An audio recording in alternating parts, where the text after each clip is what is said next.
So now I'm just going to play an A7.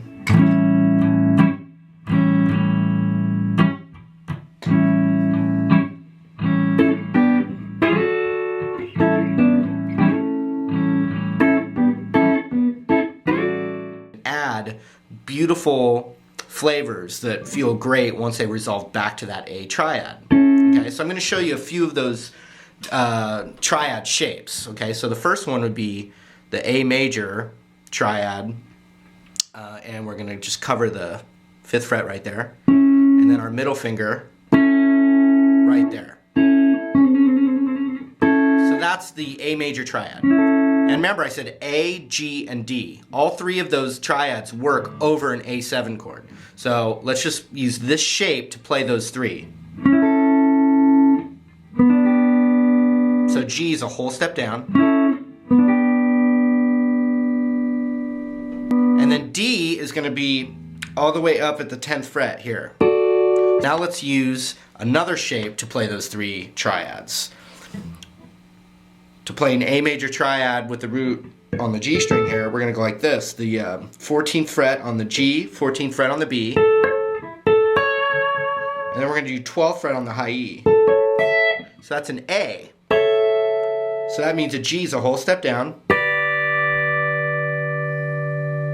And then the D is going to be right here. So what I did, I added another shape, the D shape for those triads. So you had D major, scoot it all the way up to here where the middle finger would be on the 7th, and you've got a G triad. And then the A triad is up here. So all those combinations together over A, and that's what I was doing. So I've got G, D, G, A, G, D, G, A. See that? Knowing those shapes, and they can be, any chord will fit over any time, so.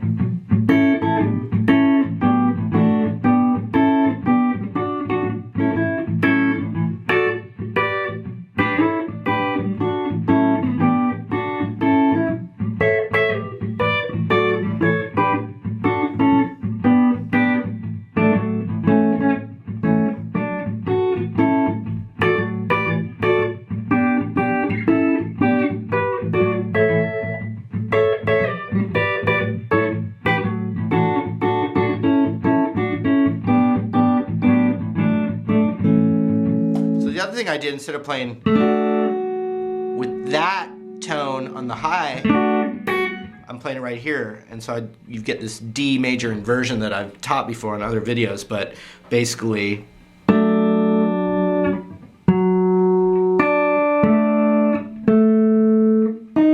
oops, sorry. So I'm visualizing the root right there, just like in a D chord, but then my index goes right here, and my ring goes right here. So that's a D, and you got the G, and you got the A. So now you have multiple voicings. So for A, we have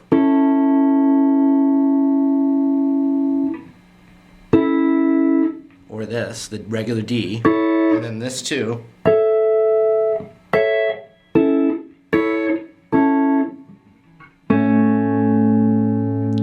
And then for the G, all the same, you know, shapes, but in different spots.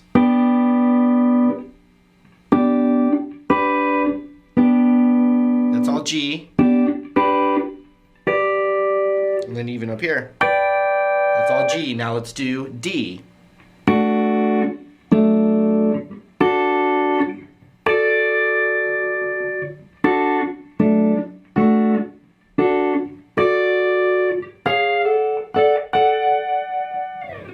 And those are all little micro triads underneath an A7. So once again, got just the A blues going and all these things. You know, I could just add all my regular A dominant stuff that I already have.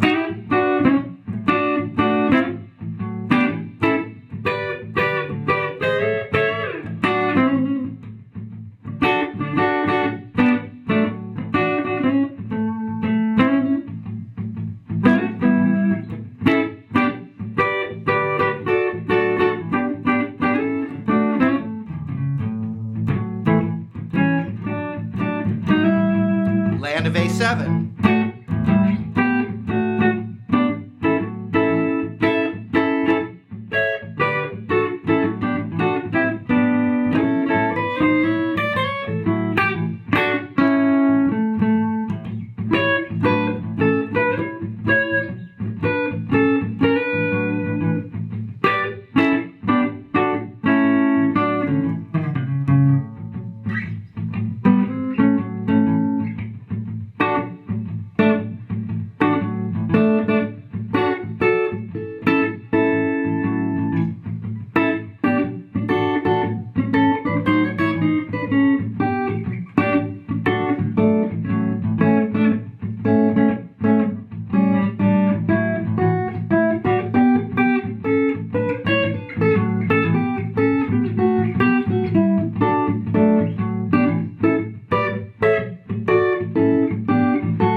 So you can see some of these really cool comping techniques come from that. But then, you know, it's one of many concepts, and then the art is mixing all the concepts together in a stew. So once again, just to recap, over an A7 or an A dominant, you always have an A major triad,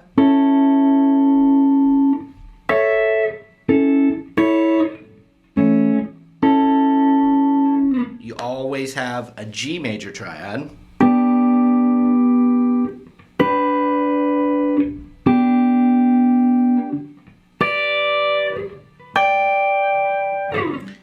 and you always have a D major triad.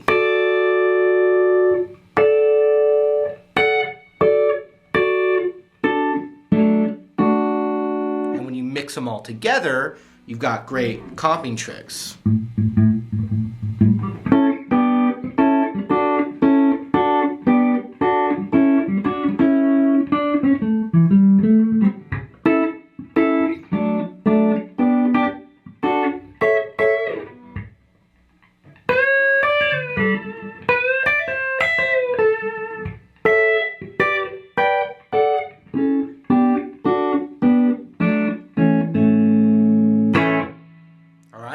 So work that stuff out, and there'll be more in the future.